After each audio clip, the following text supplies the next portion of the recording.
semuanya, selamat datang di Cakap. Cakap dan Aktif membahas pendidikan. Di sini, dalam video kali ini kita akan membahas berbagai hal tentang pendidikan.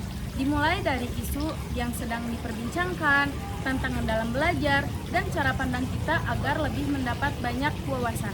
Oleh karena itu, yuk kita langsung kunjungi RA di Perum Balai Kembang nomor 11, Kecamatan Kota Kulon, Kabupaten Garut Kota. Yuk kita kunjungi. Yuk. Finding the right words to use for this song.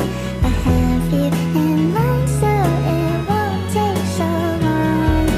Love is that I find you, but you're here, and so I love you. I'm the one, wanna say I've been stuck by the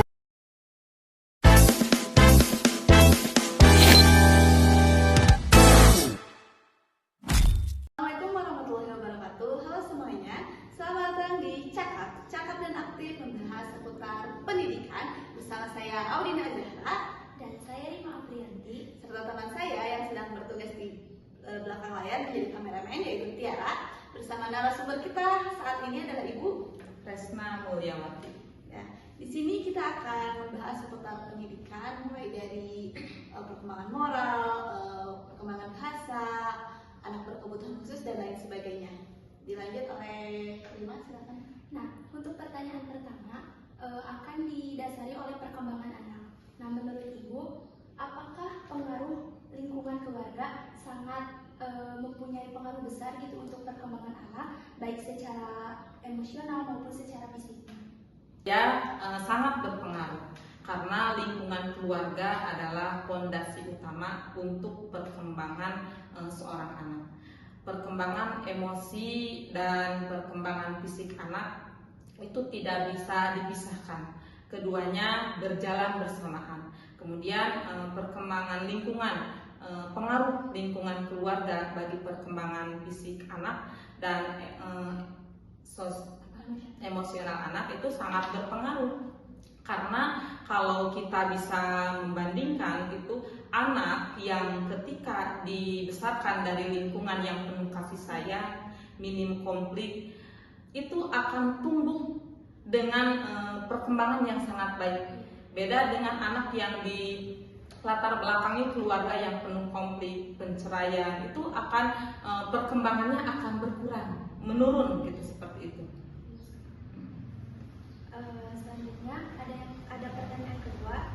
Nah, dari pengalaman Ibu, jika ada anak yang perkembangannya itu sedikit berbeda gitu dari teman-temannya, misalnya Rima itu menulis atau membacanya itu masih sedikit lambat gitu. Sedangkan Audina ini menulisnya sudah lancar, membacanya sudah lancar. Padahal kan kita sama-sama satu kelas gitu. Nah, bagaimana cara Ibu membantu siswa yang sedikit perkembangannya itu terlambat gitu? Cara kami di sekolah RA Al-Kafi di sini mengatasi anak yang memang mempunyai rada lambat gitu ya, perkembangan menulis tentu nanti ataupun bahasanya terlambat. Kami guru di sini memfokuskan anak kayak contohnya Rima teman-teman. Kami di kelas ada 2 guru, ada guru khusus dan guru pendamping. Nah, guru pendamping tersebut dikhususkan untuk memfokuskan anak tersebut untuk lebih kalaupun kayak menulis itu diberi kayak tulisan yang lebih ringan, menebalkan. Kalau anak lain contohnya udah menulis menyalin, anak yang agak kurang itu menebalkan.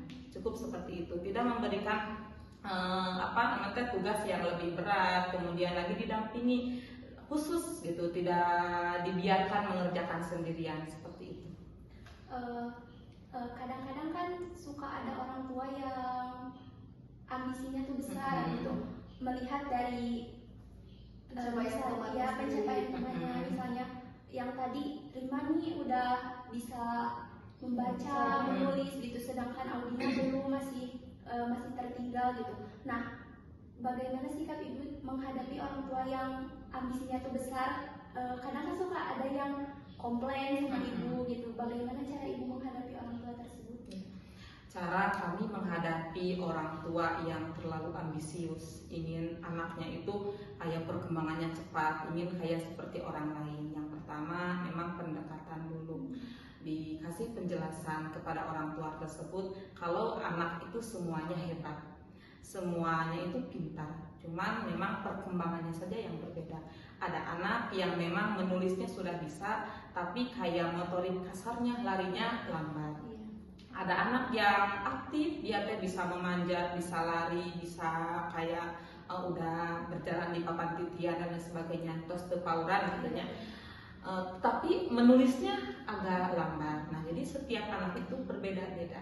Jadi kita memberikan pemahaman kepada orang tua, memang tidak usah kita membandingkan anak kita dengan anak orang lain, karena anak kita juga mempunyai kelebihan. Anak kita juga berkembang dengan baik. Meskipun dalam menulis tertinggal, anak ini contohnya ketika ditanya dia paham, ketika disuruh dia sudah bisa melakukan perintah dan lain sebagainya. Nah itu kita memberikan sesuatu yang baik kepada orang tua. Jadi jangan anggap anak kita bodoh. Enggak, tidak ada anak yang bodoh, semua anak itu pintar. Seperti itu. Anak, kan kondisi anak itu beda-beda Ibu. Kita tidak bisa menyamaratakan anak-anak. Ada anak yang memiliki keterlambatan berbicara atau istilahnya itu speech delay. Nah, cara menurut Ibu itu upaya apa yang dapat dilakukan sebagai guru, sebagai orang tua, dan sebagai kita di lingkungan masyarakat gitu, untuk mengoptimalkan anak agar anak itu bisa berbicara selayaknya anak seusianya gitu. Kami di sini selaku guru memang sama mempunyai anak yang mempunyai keterlambatan berbicara atau speech delay. Upaya yang kami lakukan, kebetulan di sini ada program tes psikolog. Jadi lebih ke lebih ke terfokus gitu. Nanti yang menjelaskan penjabaran bagaimana cara menghadapi anak tersebut itu tim psikolog. Biasanya di semester 1 anak itu semuanya dites, tim psikolognya datang ke sekolah, kemudian untuk hasilnya nanti setiap orang tua dipanggil, diberikan penjabaran bagaimana menghadapi anak yang speech delay. Kemudian lagi tim psikolog juga memberikan penjelasan juga. Ada beberapa contohnya hasil dari tes ini teh, ternyata ada anak-anak yang memang harus diterapi Bu, ini harus diterapi. Anak kayak rahangnya nggak kebuka, pengucapannya kurang ini Bu, ini harus terapi 1 bulan sekali ke kantor dan sebagainya. Kemudian Bu, ini tolong anak ini mah harus kayak ini dulu, diajak dulu, jangan langsung disuruh. Nanti tim psikolog yang akan memberikan penjabaran kepada kita. Kemudian setelah itu baru kita cross check juga. Nanti tim psikolog kan kalau nanya langsung ke orang tuanya, mungkin ada orang tua yang paham dengan pertanyaan dari tim psikolog, ada yang enggak. Nanti biasanya tim psikolog memberikan saran kepada kami selaku guru, Bu tolong tanya bagaimana latar belakang anak ini. Dulu juga di sini ada namanya Sabita. Anak tersebut memang kalau bicara tuh gak jelas. Bunda, dia bilangnya Buddha. Terus kita tuh selalu bilang coba Bun, dia bilang Bun. Da, digabung Bunda, Buddha gitu lagi. Nah itu harus terapi katanya kayak tim psikolog. Kemudian Bu tolong tanyain kepada orang tuanya, karena memang speech delay itu ada yang bawaan dari lahir karena pengaruh persalinan ketika pas dilahirkan. Coba tanya apakah anak tersebut ketika lahirnya divakum atau anak tersebut ketika lahirnya tidak menangis dulu. Nah ternyata pas waktu itu ditanyalah sama orang tuanya, Ibu ini Sabita gimana? Soalnya tim psikolog suruh nanya kepada ibu apakah Sabita dulu pas ketika lahirnya memang ada sesuatu yang tidak biasa gitu. Dia ternyata bilang ya Sabita itu ketika lahiran tuh divakum. Jadi kayak anak overdosis sama obat di dalam. Jadi kayak stres dulu dalam perut. Kan vakum itu kalau divakum teh 8 jam nunggu reaksi, kemudian anaknya kayak disedot keluarnya teh. Kayak dia teh kelelahan. Kemudian kayak reaksi dari obat juga. Kemudian pas lahir memang tidak nangis anak tersebut. Terus pas ketika usia 2 tahun dia juga mengatakan bahwasannya kenapa tidak kebuka. Dia teh udah kayak sering dikasih main HP di rumah, nggak ada yang ngajak main. gadget juga. Jadi ya teh fokus we main, jadi gak kerasa. Kurang interaksi. Iya, kurang interaksinya, iya kurang ngobrol juga. Jadi itu memang dia kan mengakui ini kesalahan kami selaku orang tua terlalu membiarkan gitu ya anak bermain, disangka teh anteng anak teh gitu ya, padahal pengaruhnya anak sulit untuk mengungkapkan gitu ya. Kayak dia teh tahu mau mengatakan bunda itu ada yang jatuh, kan kalimatnya dia udah itu, nah kayak gitu. Dia tuh kayak kebingungan, jadi tidak sinkron antara pengucapan dengan apa yang dia pikirkan, seperti itu. Selanjutnya juga ada perkembangan moral nih. Kadang kan anak tuh ada yang kurang disiplin, kurang menjahili temannya, terus kayak ada orang tua tuh yang bilang namanya juga anak-anak. Nah, apa menurut ibu tuh faktor apa saja sih yang membuat anak itu jadi seperti itu, jadi kurang disiplin, jadi tidak punya rasa empati ketika ada teman yang menangis, dia tuh kayak diem aja, nggak ada reaksi apapun. Faktor-faktor apa aja itu yang mempengaruhi anak bisa seperti itu? Ya, menurut pendapat saya ya ini mah, jadi anak yang kurang disiplin itu yang pertama faktor dari keluarga. Karena memang keluarga itu menjadi pondasi utama, meskipun dan guru itu sebagai orang tua kedua kan di sekolah. Jadi ketika di rumah sebetulnya bukan hanya guru yang mengajar teh, justru orang tua juga harus ikut andil di rumah. Bukan hanya guru yang mengatakan gak boleh ya, gak boleh jail sama teman. Justru orang tuanya juga di rumah harus kayak memberikan pemahaman, adek gak boleh ya, itu teh nanti kalau temannya sakit jangan nendang-nendang ya gitu. Kemudian kan biarinlah dan juga anak itu gak boleh. Justru itu karena anak di rumah suka dibiarkan gitu ya, ketika datang sekolah itu dipraktekkan. Nah justru itu, jadi terbawalah suasana dari rumah karena dibiarkan, di sekolah dia tuh kayak dipraktekkan mukul temen, nendang, kemudian kayak berani ke temen-temennya bicara kasar, kemudian kayak ngejek ke temennya. Nah yang kedua juga itu faktor lingkungan, kayak dia bergaul dengan siapa dekat rumahnya, kedengeranlah kalimat kayak kasar, bicara hewan dan lain sebagainya. Nah itu memang kita sebagai orang tua tidak bisa memantau gitu ya, kalau di luar sekolah mah nggak tahu anak lingkungannya seperti apa. Tapi memang kalau di sekolah kita selaku guru selalu memberikan pemahaman kepada anak, awas gak boleh itu teh dosa, kemudian ini gak boleh ya itu teh nanti menyakiti orang lain, kemudian kayak ditakut-takutin nanti dilaporin loh ke polisi. Memang teh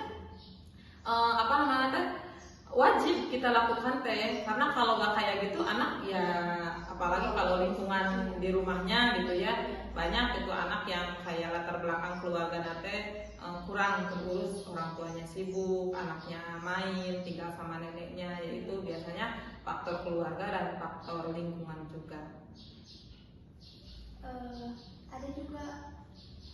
Ada pendapat yang mengatakan bahwa anak itu seperti kertas kosong gitu. Jadi kita sebagai gurunya itu harus benar-benar dari awal membimbing dan memperhatikan anak gitu. Namun juga dari konsep Islam ada yang namanya fitrah. Fitrah itu anak sudah mempunyai kemampuan dari sejak ia lahir gitu. Nah menurut ibu, apakah ibu sebagai seorang guru itu benar-benar harus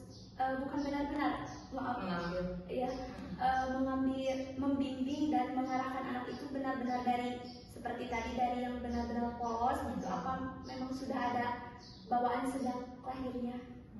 Kalau menurut saya ya, anak itu memang setiap anak itu terlahir dalam keadaan fitrah. Memang kita tidak bisa kayak mengharuskan anak harus seperti ini, harus seperti kata gurunya, enggak. Kita lihat dulu, menurut saya kemampuan anak, anak ternyata mempunyai kemampuan di bidang ini, ya kita tinggal meluruskan, menyalurkan, mengembangkan potensi yang ada pada diri anak, tanpa harus kita mengharuskan seperti kertas kosong ya, terserah ibu gitu, harus gini, enggak. Kalau menurut saya mah memang kita selaku guru mengambil yang lebih mengembangkan potensi yang sudah ada pada diri anak. Lagi pada tadi cara anak berbahasa gitu. Bagaimana cara ibu membantu anak yang misalnya kurang mengerti instruksi dari ibu, kayak bersama teman-temannya tuh masih sulit berkomunikasi, bahasanya tuh masih kurang gitu. Bagaimana cara ibu membantu anak tersebut agar perkembangannya sama seperti anak yang lainnya? Berarti ini mah lebih terfokus di kelas ya, anak yang memang dalam bahasanya itu kurang, dalam bergaulnya juga kurang. Nah, cara saya di kelas yaitu dengan cara mengajak anak tersebut kayak diajak berbicara, berinteraksi, kayak hal-hal yang tidak penting pun ditanyakan. Datang sama siapa, kemudian tadi makan sama apa, kemudian kayak ini apa, sampai hal-hal kecil yang dia bawa pun kita tanyakan. Ini belinya dari mana, berapa. Nah, dengan seringnya kita berinteraksi, dia akan terangsang, akan merasa oh ditanya nih, dia jadi dia diperhatikan. Besoknya dia tuh kayak udah mempersiapkan besok ketemu lagi sama bunda bawa apa. Banyak biasanya juga ada sapa kalau setiap ketemu pagi dia tuh pasti bawa benda. Bunda ini aku bawa apa nih? Ya jadi kayak dia tuh terpancing ingin ditanya sama kita dia bawa apa. Jadi kayak apa nih kecanduan besok nih ketemu bunda. Aku mau ngasih lihat nih ini sama bunda. Nah jadi sering kita ajak berinteraksi, anak besoknya akan ketagihan mau ketemu kita lagi, mau berbicara lagi meskipun agak kurang gitu ya. Kemudian untuk berbaur sama temennya, kita kayak menyuruh ke teman-temannya ajak main, ataupun kita ajak aja dia main ikut duduk meskipun sambil dipantau sama kita. Kan ada anak yang ketika ditinggal nangis, kemudian anak menges-menges nyari mana bunda, nah kayak gitu ya. Emang tidak sedikit, apalagi di tahun ajaran baru pasti banyak gitu ya anak yang memang tidak mau ditinggal sama pengasuhnya, dia yang ngantar ke sekolahnya, kemudian kayak di kelas juga yang dicari teh bunda terus. Nah kayak kita tuh ajak aja anak ikut duduk, kita ikut duduk. Nah kemudian langkah pertama kita kayak pura-pura bunda ke jamban dulu ya, bunda mau ke toilet dulu ya, kita sengaja padahal biar dia tuh ditinggal dulu meskipun kayak dia tuh ketakutan, tapi lama kelamaan karena udah terbiasa nanti juga itu berbaur dengan temennya. Ada ABK anak-anak berkebutuhan khusus. Nah kalau anak berkebutuhan khusus kan harus diperlakukan dengan bukan lebih sih mungkin diperhatikan dengan khusus dibandingkan anak-anak yang lain. Tetapi anak-anak yang tidak berkebutuhan khusus terkadang iri juga ya kayak melihat kok itu mah sama bunda diperhatiin banget kok aku enggak. Nah bagaimana sih cara ibu menyikapi agar hal tersebut itu tidak terjadi di lingkungan sekolah tuh? Ya kita ambil contoh aja ya, di sini memang ada anak yang memang berkebutuhan khusus, kayak dia nempel-nempel terus sama kita, kemudian dia teh kayak sama kita teh diistimewain, kayak nulisnya juga sedikit. Memang suka pasti ada anak yang bilang gini, bunda kenapa itu sedikit tulisnya aku banyak? Gak apa-apa. Jadi kayak kita mengatakan kepada anak tersebut, gak apa-apa, ini temennya baru bisa nulis segini dulu, gak apa-apa ya. Yang lain mah udah pada hebat, udah pada bisa. Nah jadi kita memberikan apresiasi dulu ke anak yang lain supaya tidak cemburu. Kemudian kalaupun bunda kenapa itu mah dilakukan namanya ya, di pangku. Bunda kenapa itu mah di pangku? Aku mah enggak. Ini sebentar, ini mah nanti juga ikut main lagi sama teman-teman. Jadi kayak kita memberikan penjelasan betul-betul kepada anak bahwa kita enggak membeda-bedakan gitu. Sama semuanya juga boleh, siapa yang mau duduk di bangku bunda gitu, di bangku sama bunda siapa. Jadi kayak kita seolah-olah netral aja gitu. Meskipun ya memang mereka juga merasakan bunda tuh beda nih sama saya, sama teman yang lain juga gitu.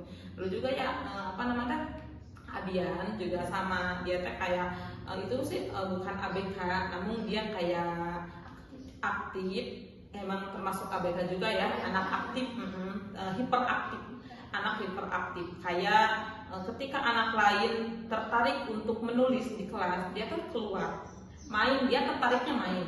Ketika anak lain mau makan, dia malah mau jajan. Jadi tidak sinkronnya kayak kita menyuruh apa dia kemana. Nah ternyata setelah kita pendekatan tentunya kepada Abian tersebut, anak yang lain tuh pada nanya, Bunda kenapa? Nah ternyata jawabannya yaitu kita berikan penjabaran kepada anak bahwasanya sama, ini juga mau belajar sama yang lainnya gitu, nggak ada beda-bedaan gitu kepada anak yang lainnya.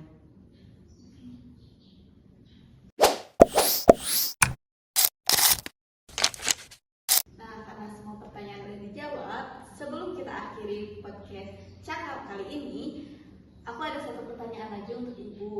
Apa sih harapan Ibu untuk pendidikan Indonesia ke depannya, dan pesan apa yang ingin Ibu sampaikan kepada orang tua, kepada mahasiswa yang akan menjadi guru di nanti, calon guru, dan maupun pendidik di seluruh Indonesia?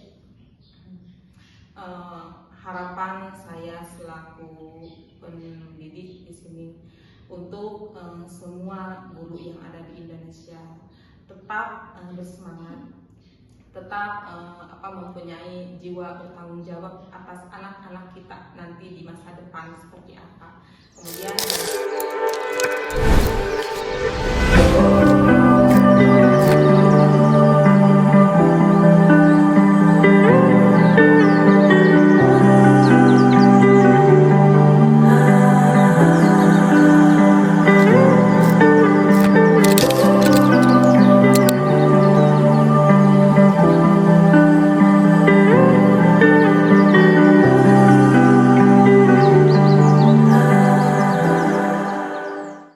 Demikian video cakap dan aktif dalam membahas pendidikan. Semoga pembahasan yang telah kami sampaikan dapat menambah wawasan dan bermanfaat bagi kita semua.